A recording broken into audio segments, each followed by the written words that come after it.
Hi, I'm Jason Levine. You've all seen those flashy movie trailers. Well, this week on Make It, we're taking the show on the road to Hollywood, where we'll give you an inside look on how the real pros craft movie trailers and title sequences that make you want to see their movie. We sent correspondent Jonathan Hyla to Los Angeles, California, to get the inside Hollywood scoop.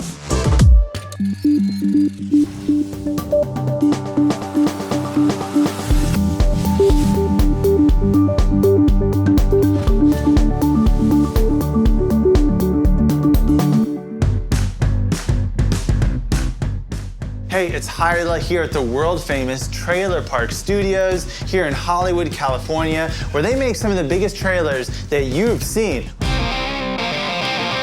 We're gonna find out how they make them, how they capture your imagination in the first critical 3 seconds, and tips and tricks so you can make your own. Let's get into it.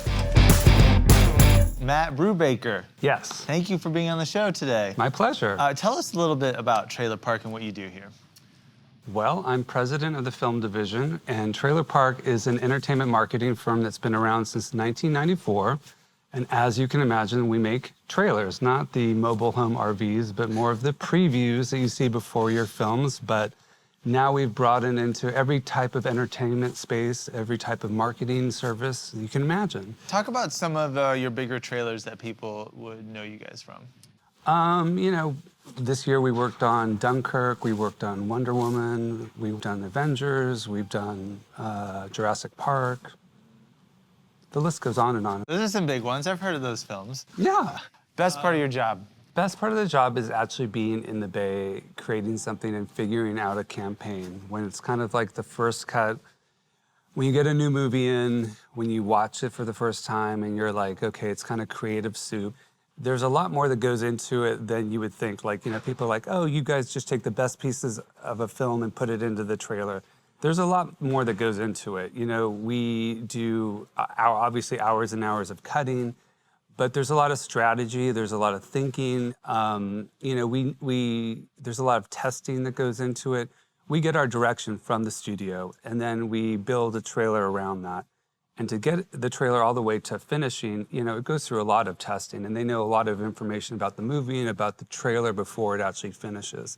So they're not going into it blindly. It's a very, I don't want to say scientific, but they've perfected the art of the trailer by now. What kind of pressure is there to be the first representation of a film, right? You have, Dunkirk is a good example. You have a big name director, and here you are, the first thing that anyone is going to see is this. Well, every project is different. Every studio is different. Movies are obviously a huge expense an investment for the studios. And the first time that the filmmaker sees anything, that the studio sees anything, is the first cut of a trailer, not the first cut of a feature. So to get the tone right for the filmmaker, to get the tone right for the studio, there's a lot of pressure on us to get that right for them. Let's talk about your team a little bit. Okay. You have some of the best editors in town. What do you look for in an editor? What exactly do you want someone that you bring in to your team to have to be able to pull off a great trailer? Editors right now, I think the best are the ones that take chances, that are great storytellers, that are beautiful music cutters, and that are really just risk takers, that the ones that don't necessarily cut by the numbers. I think that the ones that are kind of like standout trailers now kind of break the mold. It's such a competitive landscape right now.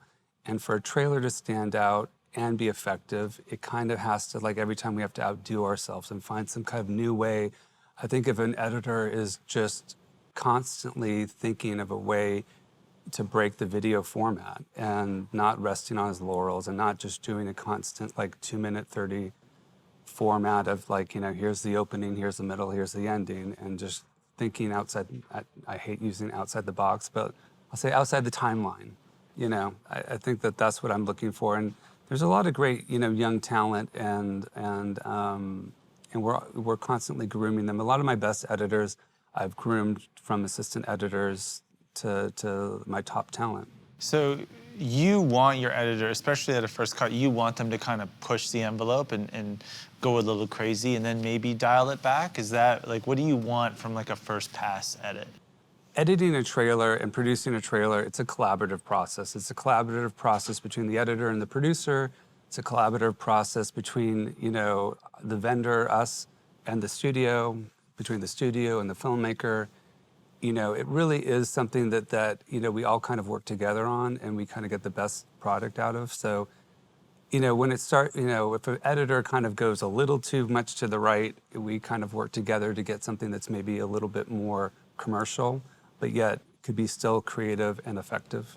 I know there's a couple editors that you found online thanks to their mashups or supercuts. Can you talk about that? Sure. There's a whole community online of like trailer enthusiasts, and that kind of take their own mashups of either movie trailers or actual movies. And some of them, I've followed and just kind of see if they have the chops to be a professional editor. And some of them we've hired. And so it's interesting to see kind of where you find editors in the strangest places. And one of them actually was, I think, who we're going to sit down with later, Adam Finkelstein. He's someone that was a true find, and he came to us as a very young editor from New Jersey, and started as an assistant editor and grew up to be, in a very fast way, one of our most spectacular editors. What was his piece, or what were his videos online that you saw that attracted you to him? It wasn't necessarily his videos. Like with Adam, it was his persistence. Like, he was so obsessed with trailers. He obviously had the technical chops to be an assistant editor, and when someone just has that passion, you can't take that away, whether they have the chops or not. And he obviously had something. And then when he came, it just I've never seen anyone take to editing as quickly and rise as fast. And he is just one of our best examples of what you can do and how fast you can do it. I mean, he's just the greatest. Let's meet him. Yes. What's up, man? How are you? Nice to meet you. How's it going? Good. I see you have the corner office on the 12th floor, but all the curtains are shut, so you can't even enjoy the view. Soaks up the sound. So tell us some of your favorite trailers that you've cut. In a way, they're all my favorite. I know that's a lame response, but I think that with each movie, we have a unique opportunity to do something new and be a little innovative. So I'd say they're all my favorite. They're all our babies. We all try to, find something, a new approach to every movie we work on. And so, yeah, I think they're all my favorite. What are some of the titles that you've worked on? Some of the titles I've worked on are Mad Max, Stranger Things 2, Stranger Things 1, Interstellar, to name a few. When was the first time you realized that you wanted to cut trailers? The first time I realized I wanted to cut trailers was probably when I was in high school. I'd go to the theater all the time, and my favorite part of going to the theater was watching the trailers. And, back then, the lights were off, it was loud, everyone was watching the trailers, and I was just sucked in, and it was very music-oriented, which I always loved. It always would get you, all hyped on the movie and excited, because I love movies as well, so. Let's talk about that. What are some of the tips? Music is the most important thing to me when I'm doing a trailer, and that's the thing I love most about this job is music, because music's always changing. I think having, a perspective, like what is the trailer doing or what is it trying to say, is important, and a unique sound to go with it. Yeah, I see you have Premiere open. I do. Your timeline's open. What are some practices? What are some ways you keep organized? What's your workflow like? It always changes, but I have a project template that I start with, which has, it has a timeline set up for me with my green band and my slate. It has a whole folder full of all the sound effects that I know and love. So it gives me a little bit of organization when I start and gets me moving a little quicker, having all those things when I open up my system. So I have a sound effects folder, a music folder, our features folder, and then when I open this up, I can just bring in all the elements really quickly. Well, we're gonna include this at the bottom in the description, so if you wanna download it, you can download Adam's template. Adam, thank you so much. Of course. We really appreciate you letting us bother you during your edit. Thanks, man. Another thing that makes a good trailer is a strong title sequence. Hyla sat down with Emmy Award-winning title designer Danny Yount to find out just how he makes them.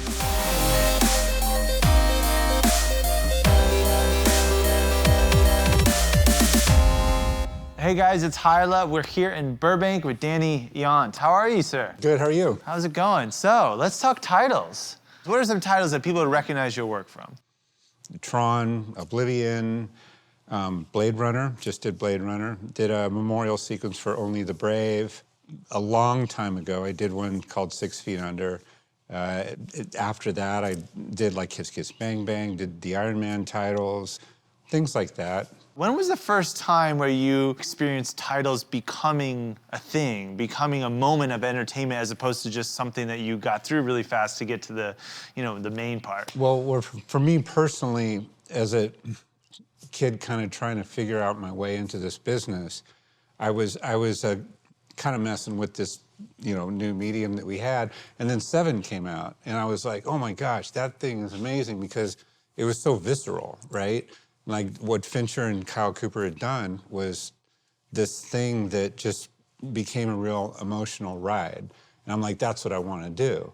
So that was the first kind of impactful moment for me that titles, in my opinion, were a very important medium. Talk about, we live in an age where we're just inundated with content and stuff all the time. And everyone talks about how those first few seconds are so critical. Right. So what do you do to try and make sure you grab someone's attention in those first few seconds so they don't swipe off or click away or turn the channel? Well, you want right out the gate for there to be something really amazing in there. And then you kind of have, I just look at it like you have sort of these posts throughout that you have this, and then you kind of like go act to this, 1, and, act 2 of your... And then of course how you sort of weave all that in and wrap it up and form it into a story, or is the trick of good title design versus bad title design, or good promo work versus bad. A lot of it's very sound driven, that's hugely important with promo work, but I like it because with a title sequence, I can't do live action production. Like they're gonna not really dig that you're trying to do your own thing when they, when they're working on a large scale and you want to do a little shoot in a room or something.